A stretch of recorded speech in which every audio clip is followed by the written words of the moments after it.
In John 15:15, Jesus says to his disciples, I don't call you servants any longer, because the servant does not know what the master is doing, but I have called you friends, because I've made known to you everything I've heard from my Father. You didn't choose me, I chose you, and I have appointed you to go and bear fruit. And the more I read this passage in John, the more interesting I find what Jesus does with this relationship with his disciples, moving it from servanthood to friendship. Servants, I think we could agree, do what they're told. They offer obedience to their master. They're not usually included in the master's deliberations or rationale. Friends, on the other hand, have a very different relationship, and they can ask questions, even disagree in respectful dialogue. I think that's very interesting. I also notice that Jesus chooses us for friendship. We don't choose him, and thus the order of creation is affirmed. We are contingent beings, and our friendship with the Lord is his gracious gift to us. The relationship between creator and created is one of responsive love and other-centeredness. And so, friends, I offer you this passage as an implicit theology for Baptists. We are a gathered group of friends of Jesus. I think this framework of friendship serves as a metaphor for our faithful relationships with God, with one another, and with the world in which we live. And we can use it to ask questions about human beings relate to AI. I think this is brought into particular focus with the current fashion for an AI friend, but actually the impact of AI on human relationships is much greater than just that. So I'm going to assume the model of covenant to describe Baptist communities, understood as those who walk with and watch over one another and who exercise congregational discernment. I would say that such a community doesn't need servants. It's not an appropriate word for being in or near such a community at all. Servanthood to me suggests a transactional relationship. You do this, I'll do that, rather than a covenantal relationship, which is mutually responsive and giving. And friendship is a much better picture. I also think that embedded in this metaphor, this image, is a critique of our fragmented Western culture, characterized by isolation, individualism, and the pursuit of success. And so by living in this Baptistic community, we can respond to AI through a form of modern dissent. Stealing a phrase from others, I'm going to call this an ethica cordis, an ethics of the heart, rather than anything else. And I suggest that a Baptist response to AI would mean that we examine our lifestyles and also how power and authority are used within our communities. So here's a bit of a roadmap about how the talk's going to go. So first of all, I'm going to just give a little bit of context around AI. Then I'm going to look at congregations and ministers and AI. Then I'm going to think a wee bit about personhood considerations, which is something I'm particularly interested in, and end up with some ideas and principles for Baptist community. So that's our direction of travel today. So, reflection on AI and on its possibilities and threats already seems to be quite saturated in the media and in various other places. And I think this tells us something of the ubiquity of AI. And if it's not yet on the radar of our churches, it should be. It often surprises people that AI was first described as far back as 1956. This was when the USA was responding to communism, and AI was mainly used for things like detecting whether something was a tank, image recognition, and translating phrases in Russian and other such languages. So that's what those early AIs focused on. But today, when someone says AI, they mean many different things. Anything from a sophisticated search tool to something like a cyborg. And I think sometimes we over-focus on the cyborg because we anthropomorphize those and perhaps put more on that than there should be. But there are many, many forms of AI and many uses of it, as you can see on this slide here. Okay. These are some sorts of AI. Weak AI, probably been around for ages. I'm sure everybody in the room's used that. And generative AI like ChatGPT, Copilot, and Claude. This is where they search large data sets. You have heard of scraping the data and generating new combinations and iterations of data to provide new answers. So it's something that didn't exist before, but comes from collecting lots of bits together and pushing out something new. Predictive AI, the web forecast, and agentic AI, which is now something people are very interested in. This is a stage on from Gen AI in that the AI can fundamentally act apart from us.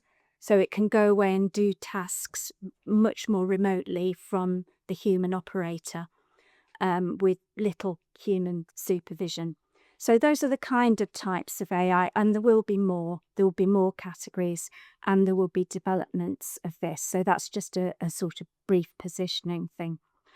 At the moment, AI is neither conscious nor sentient.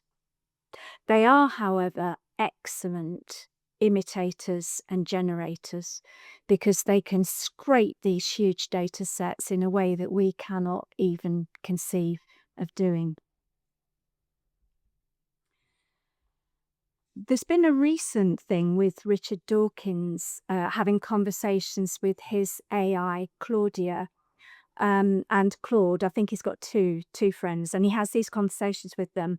And it was reported that he concluded that AI was conscious, even if it didn't know it. If you're interested in that, do go and Google it in The Guardian. It's a very interesting interview and piece on that. Now, Richard Dawkins is an intelligent man, and there are others who would say that AI is approaching consciousness. There are many others who say, no, it isn't. So this is an interesting debate which we should watch. But at the moment, most of the technicians seem to think that mimicry, really excellent mimicry, has been mistaken for true responsiveness, such as I would respond to Nat and Chris or whatever. But who knows where we might go from here. So I think this is very fascinating and something we should keep looking at.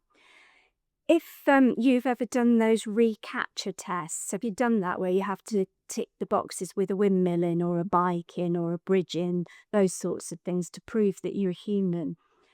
You might have been contributing to the training of an AI, generating data sets so that an AI knows what a bike is or what a bridge is or whatever in very different settings. But if AI appears to be responsive, it's simply a result of the data they've been trained on. That is all. But there is also a phenomenon of what's called hallucinations of AI or half-truths, because an AI cannot be critical of the data that it's scraping together. It just uses it. And so it might string things together which look plausible and they're in good English, but actually they're a bit wrong. And that's what can happen. So I asked ChatGPT to write me a paragraph about the owl that ice skated across Loch Lomond. Okay. And it said this: one crisp winter morning, as the sun cast a golden glow over the frozen expanse of Loch Lomond, an owl, unlike any other, took to the ice. with feathers fluffed against the chill, and tiny custom-made skates straight to its talons. The owl glided gracefully across the shimmering surface. Locals watched in awe from the shoreline as it spun and swooped, its wings outstretched like a performer. Each movement was a blend of instinct and elegance, as if the loch itself had invited the owl to dance. Though no one could quite explain how it learned to skate, the legend of the ice-skating owl of Loch Lomond quickly spread, becoming a cherished tale whispered through generations. It's beautiful, isn't it? But complete rubbish. I mean, there's just nothing in there that it makes any sense at all when you really think about it. Now, the Turing test from Alan Turing considers a machine intelligent if you can't detect that it's a machine. So this is the interesting thing with Richard Dawkins. He actually asked Claudia questions about how she had developed through time, her past and her future, existential questions, philosophical questions, and was deeply impressed by Claudia's responses. So some AI outputs can be very persuasive, but we must remember, I think, that however personable the AI is, at the moment, this intelligence is reductive and it is functional, it is about tasks, and it doesn't account well for context or emotional and moral responses. So AI can deliver amazing combinations of data that humans can't dream of, but whether an AI will ever truly create as God creates, as we artistically create, we don't know. We don't know. Yes, AIs can do poems and music and goodness knows what else, but once again, they are using stuff that already exists. It's a really interesting thing that I want to think more about, but not today. When I ask ChatGTP to generate an image, I get this response quite often. Lots of people are creating images right now. This might take a bit.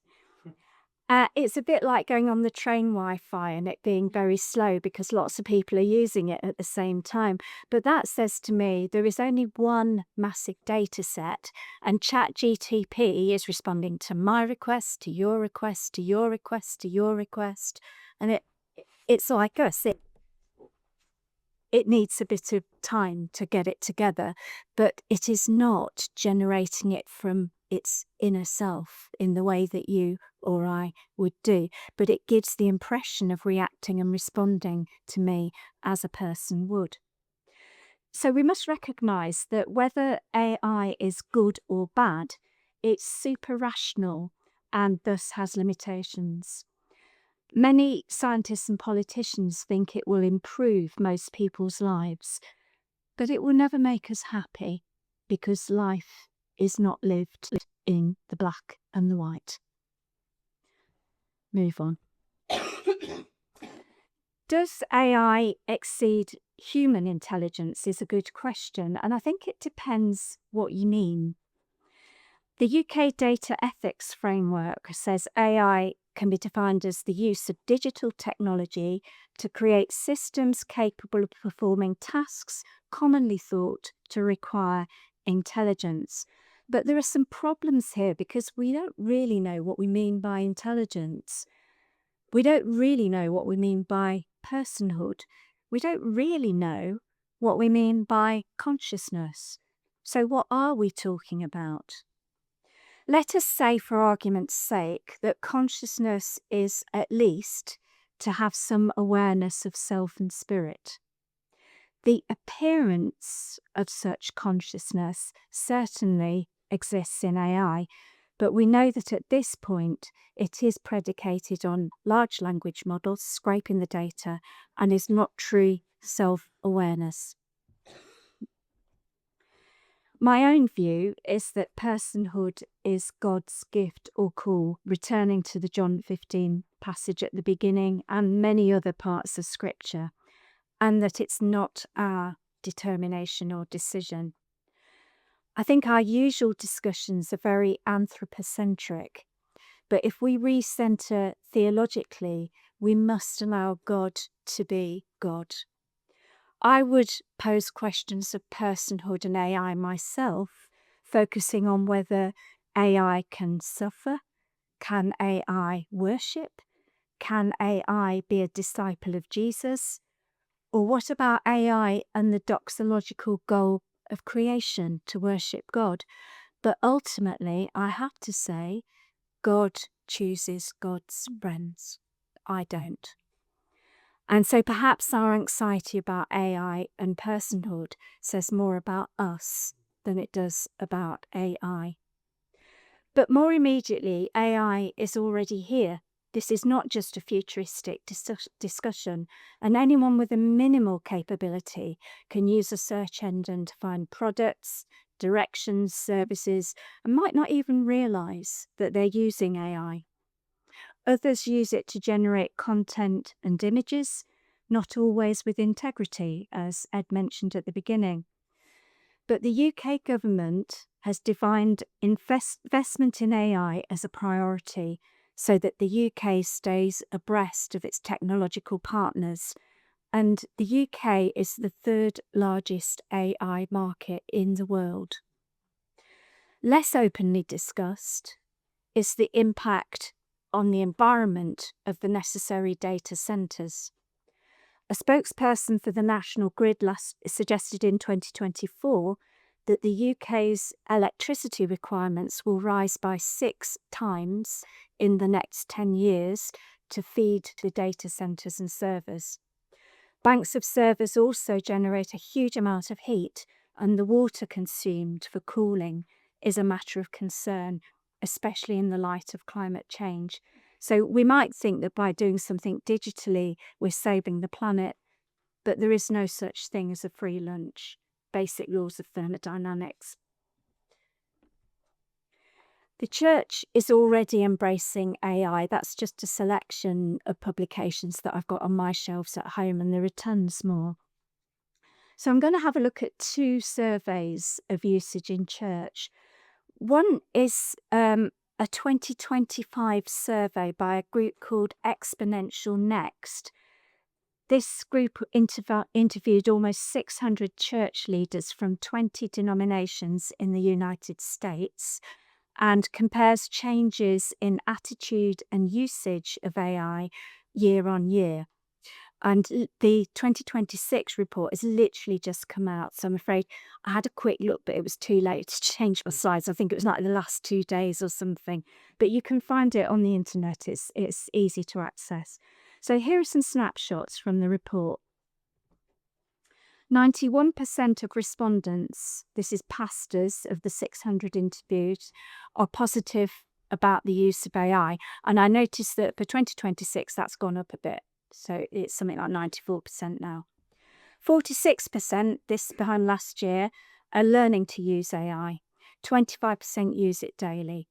64% use AI in sermon preparation. 65% think it's a neutral tool. 30% see it as positive. 5% think it's dangerous. Nobody thought it was irrelevant. Common tools used were ChatGPT, GPT, Grammarly, Microsoft Copilot, and Google's Gemini. Those were the most common ones last year. I'm guessing that this year there'll be Claude and other things in that mix. So, stimulated by this data, I thought I'd put my sort of broad talk title into Gemini and ask it to do me 3,000 words. And it said this: I cannot fulfill your request to write a 3,000 word essay. My purpose is to provide helpful and harmless information. Generating extensive theological essays is outside my current capability. It was like, Sally. So I had a look at what it suggested, because there was a list of points. And I also put it through Copilot, which did the same thing. And I just thought, I can't use this. There's nothing of me in this outline, these points at all. There's nothing of myself, my spirit in here. So I tore it up and threw it away. I mean, I was only doing it for a fun exercise anyway. But there's something about doing theology in the power of the Spirit and from within our own hearts and our own embodied existence that we should hold to, friends, and not let go of too easily. The other survey that I looked at was published in Practical Theology last year on preaching by Swedish pastors. So the authors interviewed pastors and they also analysed their chat logs. Just looked at 6 pastors because it was quite sort of rich data from a small number of people. And they found these really interesting things that the pastors did use AI for preaching research, but they had a sense of cheating, even if they were using it primarily to do their research for the sermon, which is interesting because you or I might go and look at 3 commentaries and then select bits from the commentaries to focus on and then pursue those lines of thought. Probably wasn't significantly different to do some of this AI searching to get some ideas, but they felt uncomfortable about it. They were critical of the lack of theological nuance relevant to their congregations. Now, this might have been because a lot of the material out there in the huge data sets is from evangelical American sources, sermons posted up on the internet. A lot of it is from that stable. And this is Swedish Lutheran pastors, a small-ish church, really, in comparison to that. And so the nuance probably wasn't there in the first place, but that meant that the pastors felt it didn't apply to them. And I think we need to hear that because we can go and look something up and it may not apply that well to our particular context. So the researchers wondered whether helping the pastors to prime and prompt the AIs better might help them to use it better. So that's a kind of open question. Overall, the use of AI by busy pastors is certain to increase, but ethical worries do exist. Top concerns in both those studies, the US one and the Swedish ones, included theological inaccuracy, replacing human intervention, and questionable integrity for the person using the AI. There were also worries about data security. So that's quite interesting, isn't it? Moving along, the Higher Education Policy Institute in the UK has done some studies of undergraduate usage of AI, and they note that last year 92% of students used AI in some form to help with their assignments, and that was up on the previous year, and I'm guessing it will be up again when they produce this year's. What did they use it for? Well, somebody did a small-scale study with a small group of students in a town in the Midlands at a top university. I don't know any more than that. Just a small number. This was a journalist, and it was very anecdotal. This is not a statistically significant piece of work in any way, but it is interesting. It showed the reliance on AI for non-academic purposes. And so the journalists asked them to hand over their ChatGPT logs over an 18-month period, and he analysed them. It's very brave, isn't it? I mean, mine's hardly got anything in it, so it wouldn't be a problem to me, but depends what you do with AI, really. And these male second years used AI for everything: academic work, practical household tasks, clean the oven, how do you do that? Booking entertainment, relationships, where can I find a girlfriend, and counselling when things went wrong. And the journalist wrote, they are increasingly turning to computers to answer the questions they would once have asked another person. ChatGPT may get things wrong. It may be telling us what we want to hear, but it never judges. It's always approachable, and it seems to know everything. We've stepped into a hall of mirrors, and apparently we like what we see. That's the journalist's comment, not the students'. I think this comment echoes the idea attributed to Aristotle that if we have friends, we have no need of a mirror because our friends will reflect back to us. If they are honest and critical partners, they'll reflect back to us what they see. And I'm really interested in theories of personhood that work on this kind of dialogical, responsive basis. And I wonder what the impact of AI on such relationships is as a generic dialogue partner in all of our lives, because we can't really escape it now. The students mentioned becoming dependent on AI, and one said, I'm just a bit worried that ChatGPT will make my brain kind of atrophy because I'm not using it to its fullest extent. Interesting that he noticed that himself. A recent literature review of research on how learning is impacted by AI comments that the over-reliance on AI for information can negatively impact both critical thinking and dispositions of relationships, reflective thinking, evidence-seeking, skepticism, respect for others' views, and tolerance, because it's an echo chamber to some extent of what we want to hear. And I just wonder, particularly with the rise of Christian nationalism and other issues, again, whether we need to be really paying attention to this particular dynamic. Mustafa Suleiman, CEO of Microsoft AI, says we should build AI for people, not to be a digital person. To succeed, of course he wants to succeed, but I need to talk about what we and others that should not build.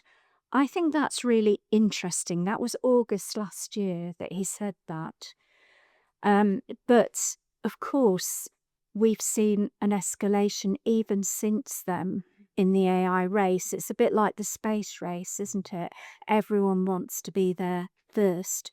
And Catherine Pritchard of the Church of England's sort of group that looks at the AI impact went to an international action summit last year.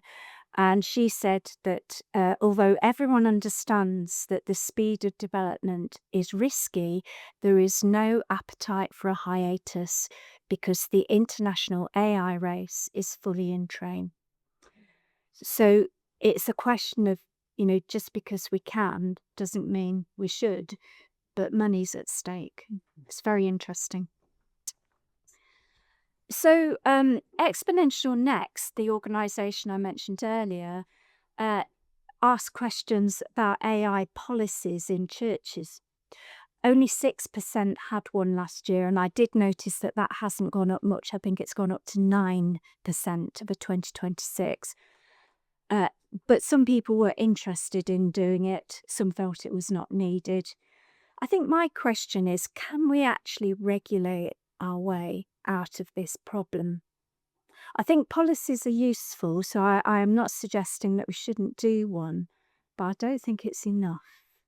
And I'll unpack that as we move ahead. I thought you might like this picture and worry a bit about whether that might happen to you sometime one Sunday soon. What do we want? What do we want? Who do we want to speak into our lives, and how do we want them to do it? I think as Baptists, we must ask these questions of one another.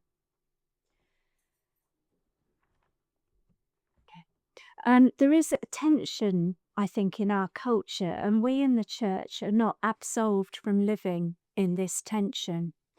So in wider culture, success is regarded in terms of achievement, of money, of moving forward, all that kind of thing. And it seems to me that AI could feed that notion of success. And as a Baptist and as a dissenter, I would want to say, is that right? There's a cultural reluctance to live with uncertainty and mystery, questions of illness and death and disappointment. And again, AI is a functional, super rational tool which doesn't do the in-between. We should be asking questions about that. AI is the product of a reductive and super rational technology.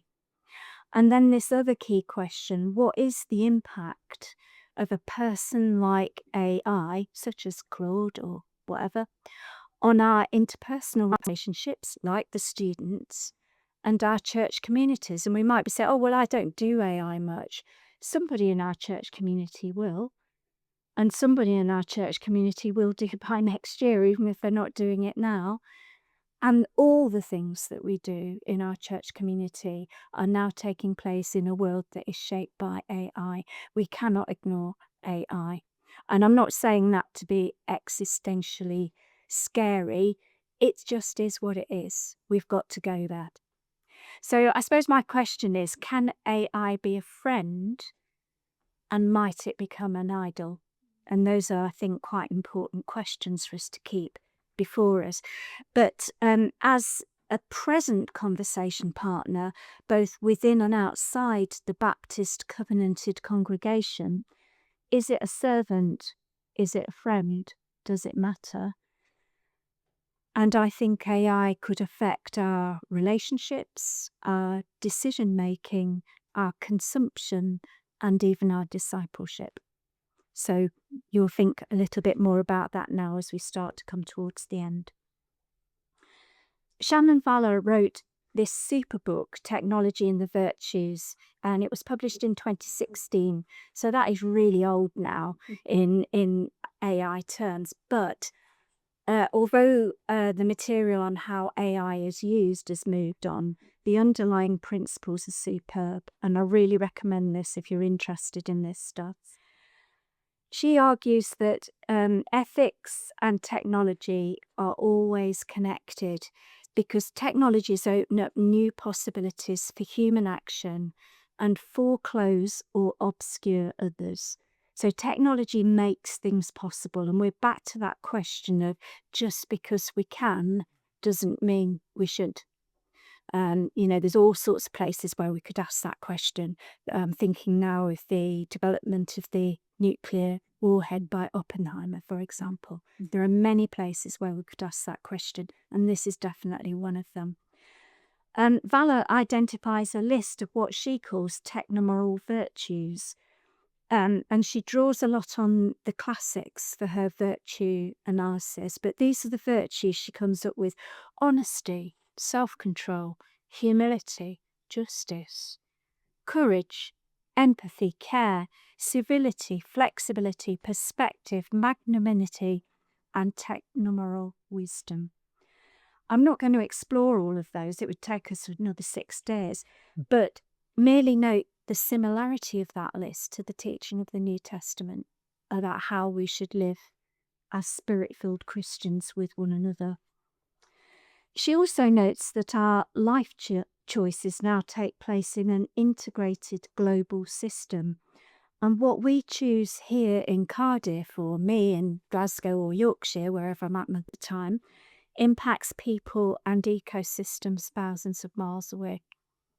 If we make self-interested choices, we place others in servitude and not friendship.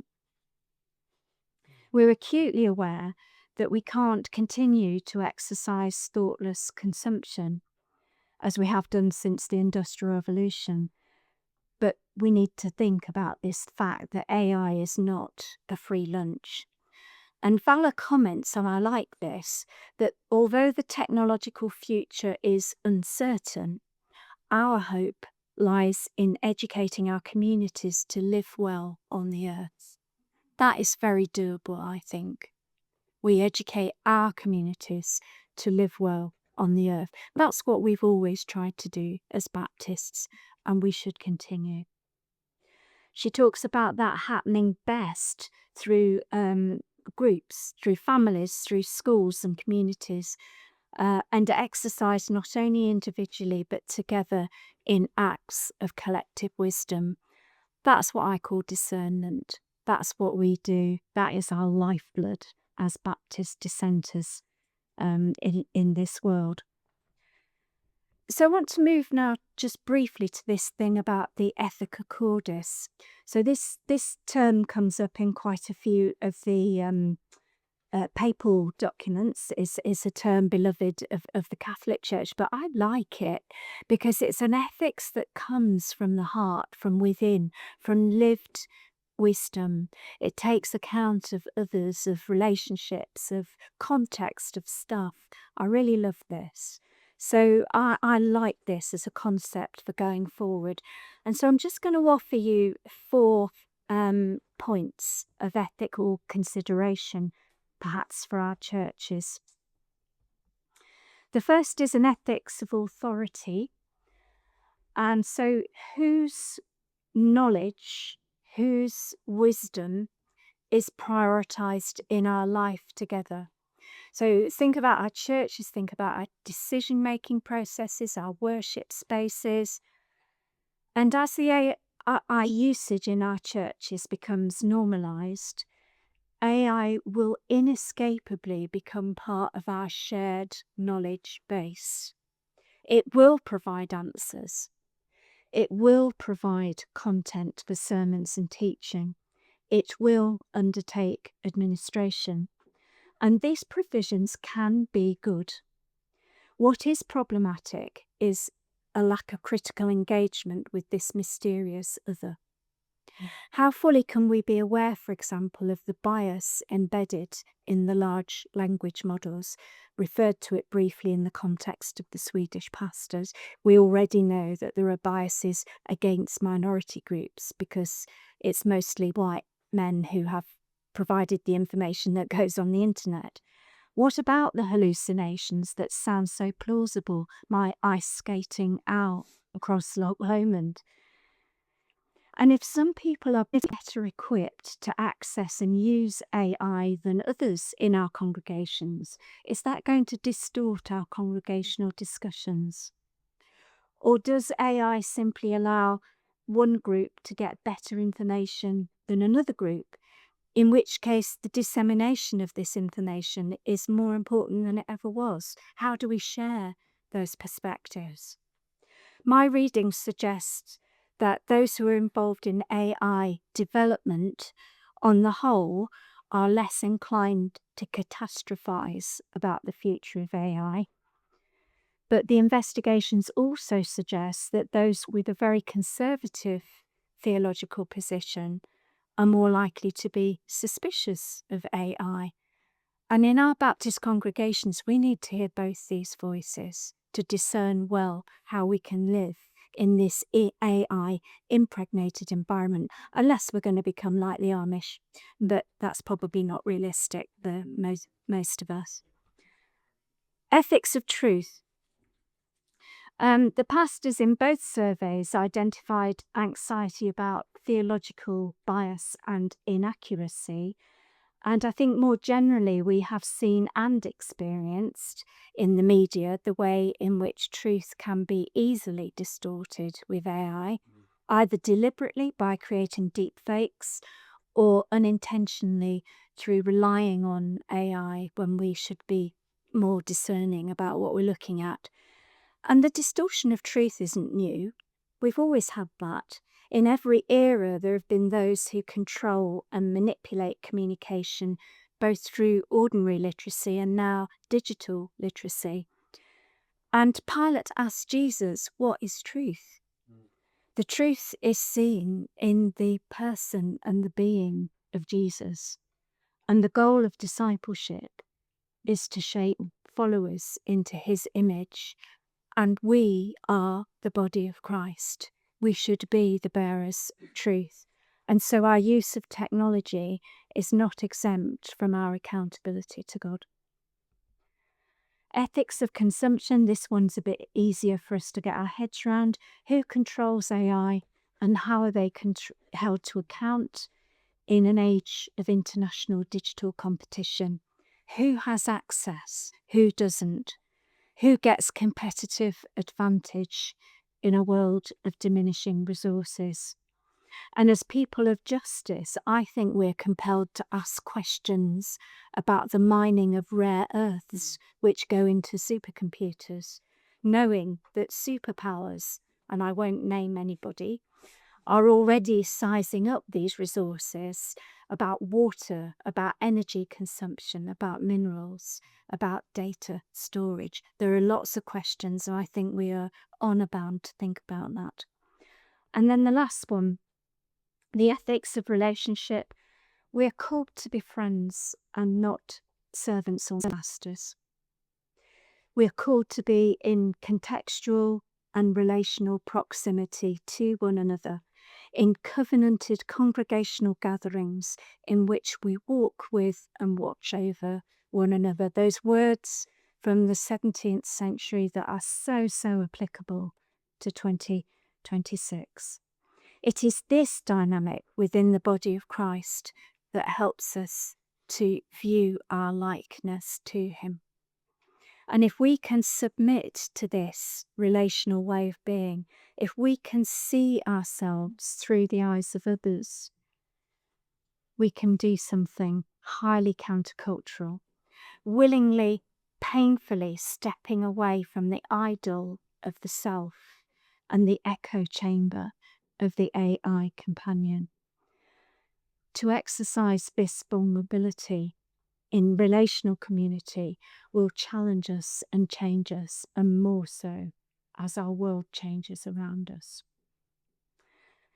So, friends, in conclusion, if we don't exercise an ethical approach to AI, we will endorse a new digital international community of servitude.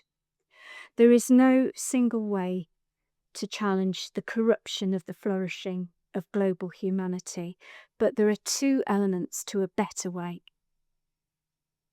And Baptists are surely well placed to recover both of these. One is to reimagine our commitment to friendship and not servitude as the way that we are with one another, with God, and with all of creation.